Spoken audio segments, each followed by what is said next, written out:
Okay. Welcome to day 2 of the Instructional Assistant Paraeducator class. We're going to continue talking about roles and responsibilities of this job classification today.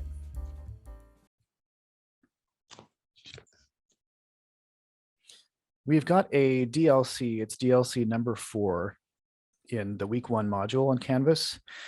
So it's it'll be the last thing that you see down at the bottom. It's the Occupational Handbook reference sheet, which talks about the job outlook for instructional assistants, paraeducators, instructional aides, all of those in the upcoming years.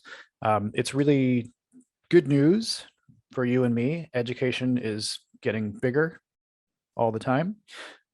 So if you refer to this reference sheet, you'll see it has a very good growth rate, something like 12%, which is very big. Most industries have a growth rate of about 3 or 4%. Okay, why is it so great to have paraeducators in the classroom? Well, we have lots of different benefits. We provide many different benefits to a classroom. If after taking this course, you only remember one benefit, let it be this one. We add value to instruction. We're going to talk a lot more about that.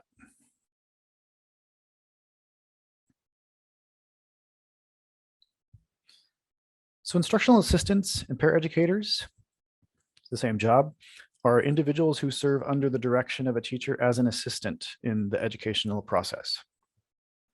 That much is clear. Paraeducators are being employed in increasing numbers as a means of extending services to students both with and without disabilities. So in the past, what they call special education was largely segregated from general education. Because the model has shifted, those students are now being integrated into general education at a rate of something like 80%. So that is to say, they spend at least 80% of their day in the general education classroom. This means that we need to extend instruction, para-instruction, into those classrooms. And that's why we have so many jobs available for paraeducators. Yesterday, I looked on EdJoin and I saw something like 1,600 jobs in California for paraeducators and 800 jobs for instructional assistants. So the jobs are there. Now, the impacts of instructional assistants are especially significant because of the role they play in delivering learning activities to students. The teacher can't be everywhere at once. And if they tried to, they would be a very, very tired person very quickly. Paraeducators are a viable means of enriching services to students, adding value. If programs are systematically planned and personnel are properly trained. So the whole thing only works if they train us and they plan how the instruction is going to go with paraeducators in the classroom. What can we provide? A paraeducator can provide additional positive role models for students because they're in contact with you, the adults, for a large part of their day.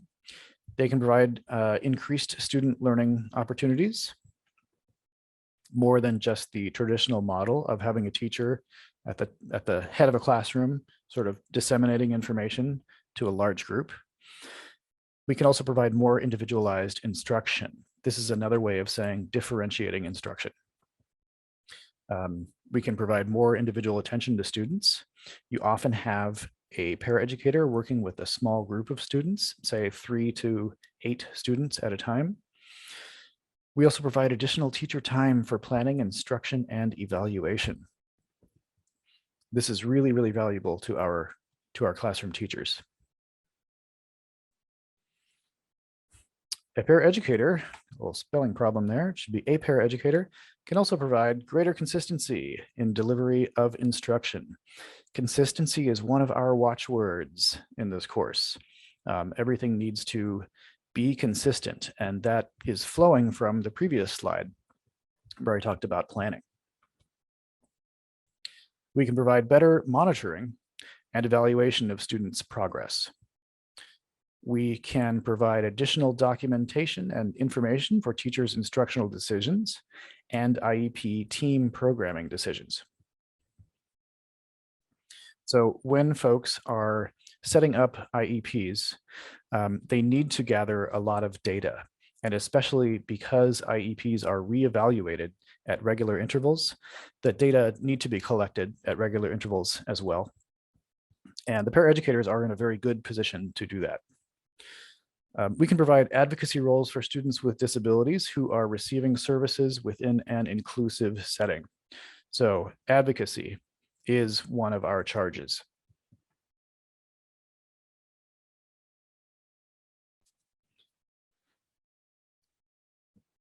There are some other benefits, which can include these: improved student self-concept, increased positive student attitudes towards learning and towards school, and increased appropriate student behaviors in the classroom.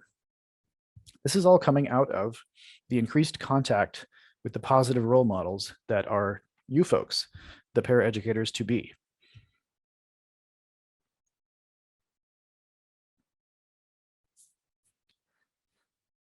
We can also provide improved parent-school relations. I want to pause on this point just for a second, because this is not to say that we speak directly with the parents. Probably 99% of the time, we do not speak directly with the parents. We're not meant to. And in fact, if the parent has a question, we need to refer them to the classroom teacher. This is not something that we say to limit the paraeducator's role. It's more to protect the paraeducator. When in doubt, we send it up the chain. We can also provide improved teacher and paraeducator adult-to-adult interpersonal and management skills.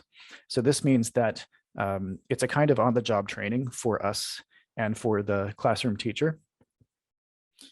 Keep in mind, some of these classroom teachers will be much younger than we are. They may be fresh out of grad school, under 30 years old. They may be significantly your junior, or they may be the same age as you are. But for a teacher who has less experience, we need to remember that they are also in training. And learning how to work with you is a big benefit for them. Using paraeducators can lead to increased involvement and understanding of the community within the educational process. What's the role of education in our community? As well as increased time in the regular classroom for students with disabilities. I referred earlier to the amount of time that students with exceptionalities are spending in general education classrooms. The goal, the ideal, is to have that punched up as high as it can possibly be. And paraeducators are a major reason why that is succeeding.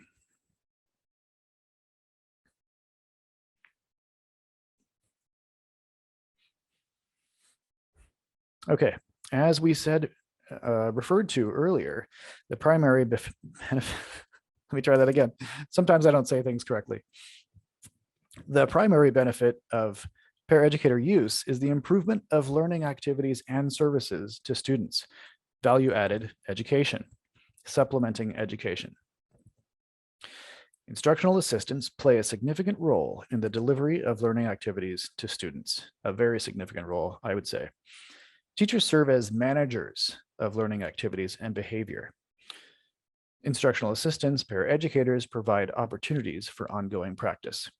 Yesterday, we did a roles and responsibilities pretest, where we specified that teachers are the planners and we are the implementers. This is a theme we will return to many times.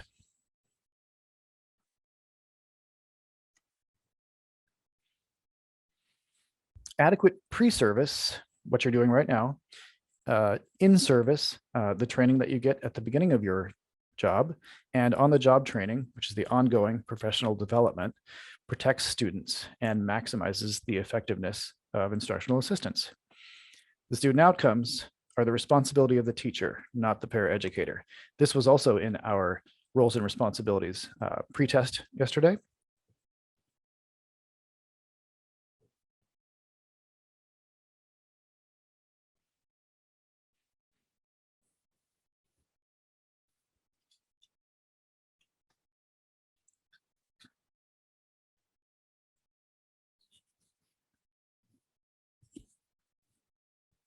Okay.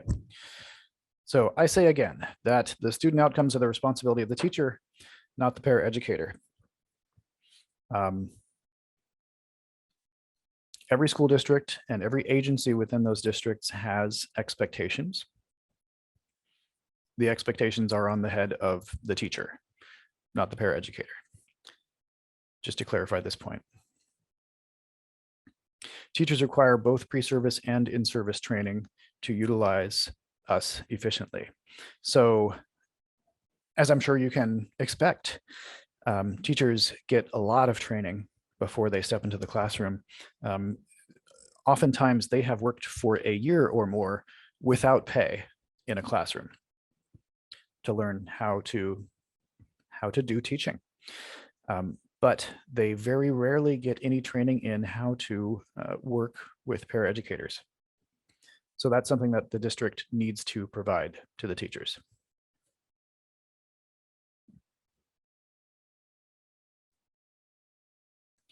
This training has a lot to do with the roles. It should focus on the roles of decision makers and managers of the educational environment.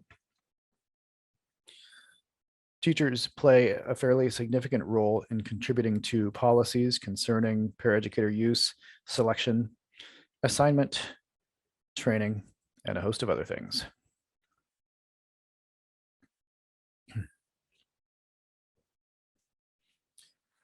Okay, like in any working relationship or relationships at home, communication is key. So school programs need to be organized to allow for regular and systematic communication with and supervision of the paraeducator. We need to be able to, have regular check-ins with our teacher. It shouldn't be a situation where the teacher simply says, go do this, I'll see you Friday, right? That'll probably never happen. There's just an extreme example, but there needs to be much closer communication than that. Paraeducator programs are centered at an individual school level. So you will usually be assigned to just one school. There are some cases where folks work at more than one school, but it's rare. Individual schools need to develop specific policies regarding their programs, and they need to let us know what those policies are. And if that's going to require some sort of in-service training, then the paraeducators need to be paid for attending that training, for completing that training. And teachers ought to further develop and implement these policies in their own educational setting. So this has to do with consistency. We've got to take those policies and reproduce them in our classroom so that we are all referring to the same game plan at all times. It would be unfair to you if the plan changed without letting you know. So consistency throughout the organization seems to be the way to go.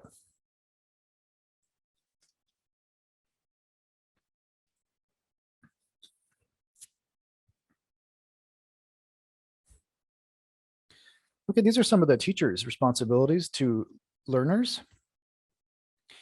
Assessing the student's entry-level performance. So initial assessments, calibrations, you could say, are standard issue, something we do in just about every discipline at just about every level. The teachers are responsible for planning activities for individual students, and they're responsible for implementing the goals and objectives of the IEP. Now, you all know that implementing is one of our watchwords too, because we are the implementers of the educational plan. But in this case, it's up to the teacher to implement. They are the ones who are responsible for carrying out the terms of the IEP and making sure that whatever services are specified to be provided are provided. And we may have a role in that, but the teacher will let us know what that role is. We don't have to guess.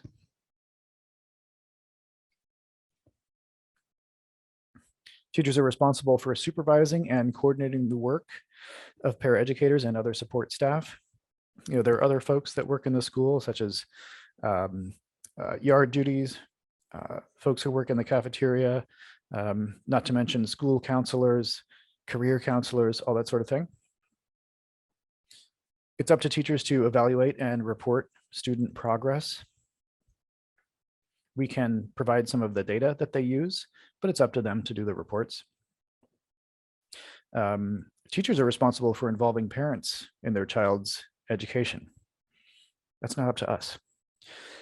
They also need to coordinate and manage information provided by other professionals.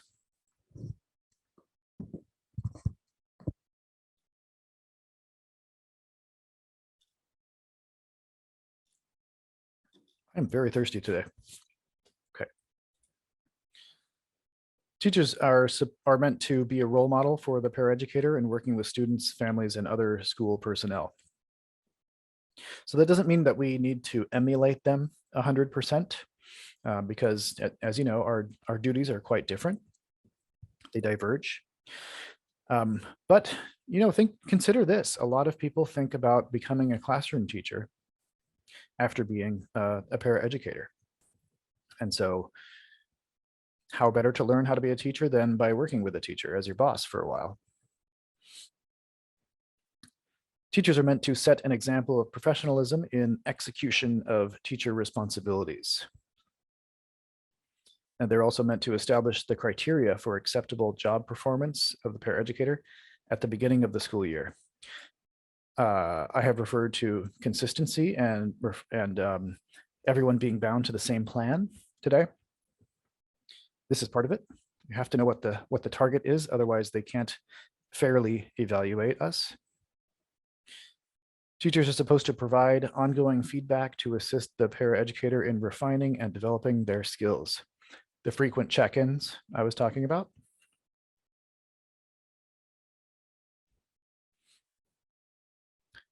Teachers need to communicate the needs of each student to the paras.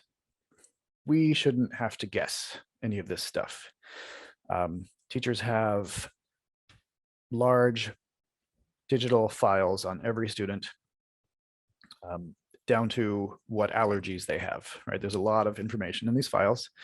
And if a student, especially if a student has an IEP that needs to be communicated clearly to the paraeducator so that there's no guesswork.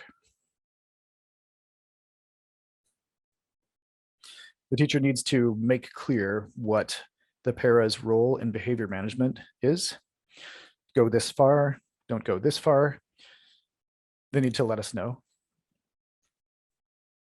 They are meant to assign the para responsibilities that will assist the teacher in providing more direct student instruction. So at the beginning,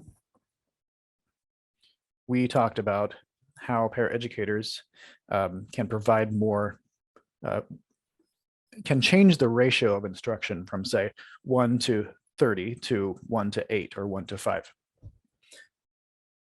What seems to be ideal is to have those, is when you're changing the ratio in this way, to have one of the points be the teacher. In other words, imagine a classroom where you have one classroom teacher, 3 paraeducators, and 40 students. It happens. I've had 40 students before. Then you can have 4 groups of 10, and all of the students are working on the same thing, with the classroom teacher and all of the paras working in parallel, more or less as equals.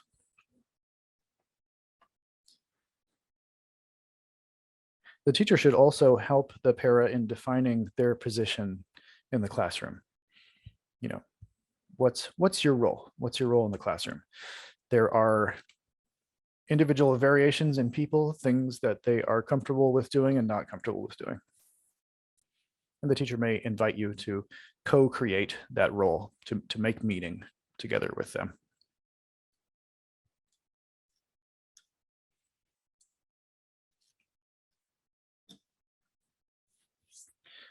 All right. Everybody still with me? Everybody okay? This is one of my long, oh, thank you. This is one of my long days today.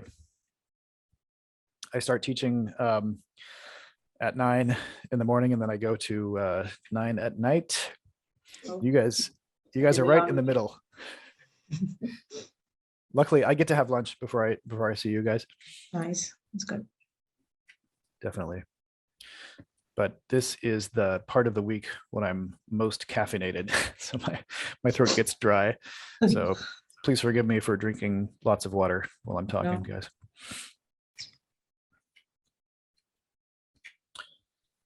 Okay, the role of the paraeducator.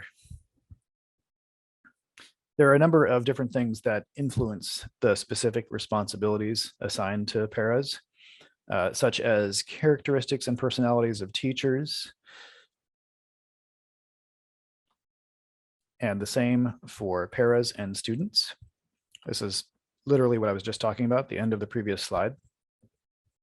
The interpersonal skills of both teachers and IAs. We talked about how a younger teacher may have more room to grow here than a more experienced teacher. And the physical environment of the classroom. Super important. How the classroom is set up determines so much, and we will spend some time talking about that. Individual teachers may vary the responsibilities of the paras to enhance the program. On the next slide, we're going to see some instructional and administrative duties which could be assigned to us.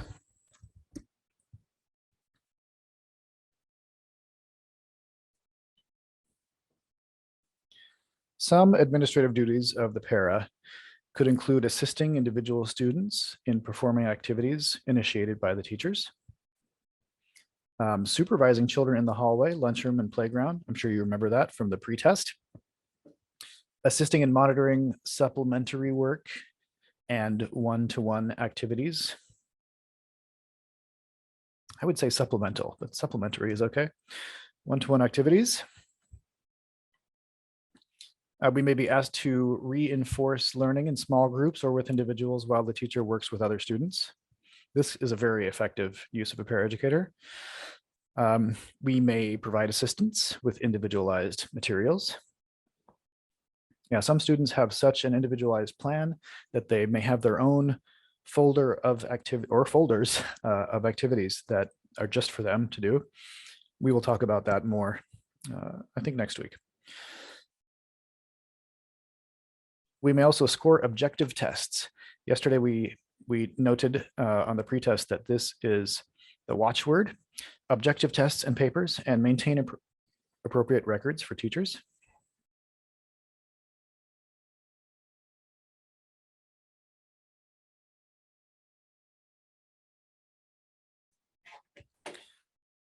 Okay, and why is objective so important here?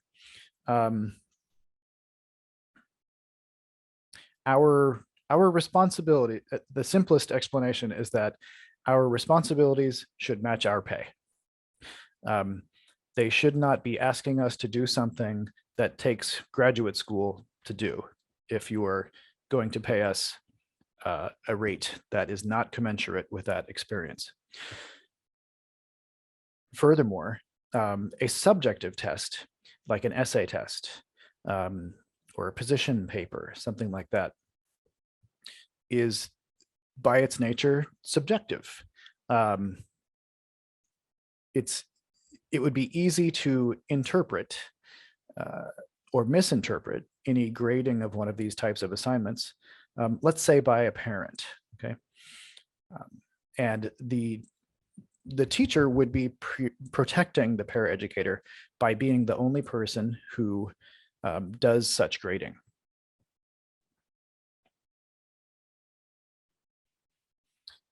And of course, we can be asked to perform clerical tasks like typing and copying. Sure. I do that for my teachers, and I'm the department head. We assist the teacher in observing, recording, and charting behavior. We also assist the teacher with crisis problems and behavior management. You all have noticed in Canvas that we have in the course syllabus on Canvas, we have a project that's about de-escalation. De-escalation is a very important skill that we'll talk about at length. We may assist in the preparation or production of learning materials. We may carry out learning activities designed by the teacher. We may work with the teacher to develop classroom schedules. We might carry out individualized activities designed by the teacher too.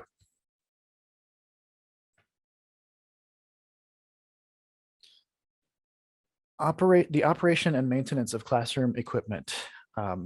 This is a beast that must be wrestled with by every single one of us in a classroom. You know, sometimes even in the same agency, even in one school, the type of equipment that you have can vary from classroom to classroom. So it may be a little bit of a moving target. So we need to end up being familiar with the tech and other types of equipment, just chairs and seats and all those kinds of things, desks, so that we know what to do in any given situation. If the teacher says, can you teach in this area? You want to be able to say, yes, I can handle that because I know how the things work right there. We may assist in caring for children with physical needs. And we might provide activities for practice and review of instruction.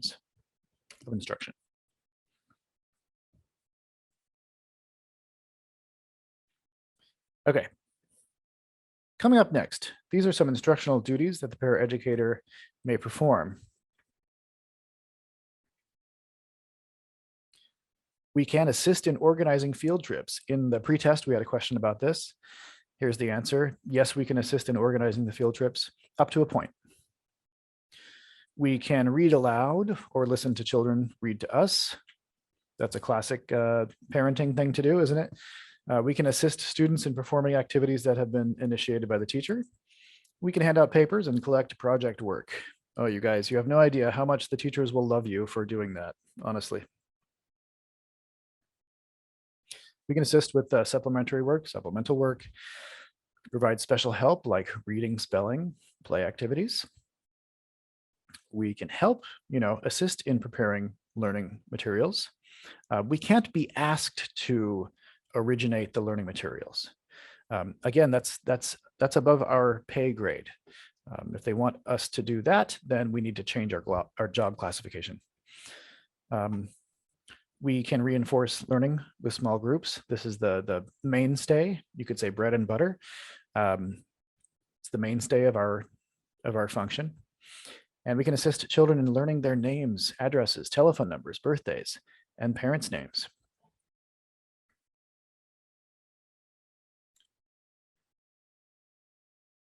We may supervise free play activities. We can prepare bulletin boards, displays, and charts. It's kind of a fun thing to do. You can prepare art supplies and other materials. Not always as fun as it sounds, this one, because it's a lot of organization, but if you like organization, then that would be fun. Respond to requests for help, observe learning difficulties of students, and report such matters to teachers. Okay, keywords, the watchwords in this one are observe and report. We can be very helpful to teachers that way. We can score objective tests and papers and keep appropriate records for teachers. We can assist in organizing field trips. We just talked about that. Read aloud, hand out papers, collect project work. This is the new one. All right. Let's move along to the things that we may not perform. Looks like I have a few duplicated slides back there, folks. I hope I took them out of your PDFs that are available on Canvas. Okay, instructional duties that the paraeducator may not perform. We cannot be solely responsible for a classroom, right? No matter how desperate the district is. We're in a very special time right now, recording this in 2022, and there is a major shortage of people to work. There's a shortage of a lot of things right now, but that's one of the most serious ones as far as education goes. We just don't have the people. But regardless, we cannot be asked as As paraeducators, we cannot be asked to be the only person responsible for a classroom. We are not substitute teachers.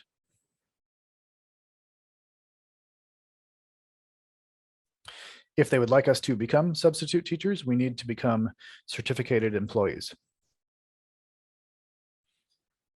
We can't be responsible for the diagnostic testing in the classroom. We can, we can pick up testing forms and things like that for schools that still use paper, but we can't be the only people proctoring an exam of this type. Okay, we can't be responsible for preparing lesson plans and initiating instruction. No teacher who's worth anything would ever ask you to do this in the first place. Right? They would never say, "Do my job for me." Right? This is patently the teacher's job. They're not going to ask you to do it. They may ask you to help, and if it's something that you become interested in, then you might decide that you want to carry that forward in the future. But yeah, we cannot be asked to be the ones making lesson plans. We can't be responsible for assigning grades. I mean, legally we can't. Diagnostic ratings or IEP benchmarks, performance ratings to students. This type of thing, it doesn't matter if we don't know what all these terms are right now at the current moment. We can let it suffice to say that IEP benchmarks, performance ratings are things that teachers need to produce, and we can assist greatly by providing necessary data to go into that analysis, but we cannot be the ones responsible for making the ratings. We can't be used as a substitute for a certified teacher unless we have the appropriate substitute teacher certificate and unless we are hired as a substitute. So basically, as long as you are in the classified paraeducator position, you can't sub. So we learned that we can help plan and organize field trips, but we cannot assume full responsibility for supervising assemblies or field trips. We also can't be assigned to work with the most difficult students the majority of the day. Yeah, this is something that legally we cannot be asked to do. A classroom teacher should move you around from group to group, even if there's only one paraeducator in the classroom, which often there is just one paraeducator and one classroom teacher. You still should be moved around from group to group during the day. We can't assume full responsibility for supervising and planning activities. We can't take children to clinics, dental, or medical appointments unless permission is granted by authorized personnel. That's kind of a code word for parents, right? As well as the agency that you work for. We can't prescribe educational activities and materials for children either. That's too much like lesson planning.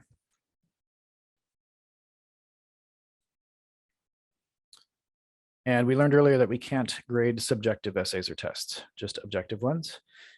And we can't regulate student behavior by corporal punishment or similar means. We can't hit the students, you guys. I'm so sorry.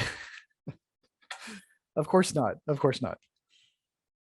I know you all knew that already. It's just something we always say out loud. Okay. At this time, I'd like everyone to take a look at this quiz at Owl Guru. It's a really short career quiz, and it's just for yourself. It's not for a grade or anything. And it's sort of a calibration quiz to see how well suited you might be for this kind of work.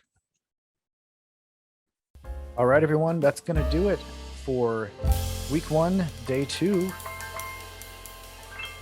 I want to thank you for joining me on your pathway to becoming a paraeducator, and I'll see you next time.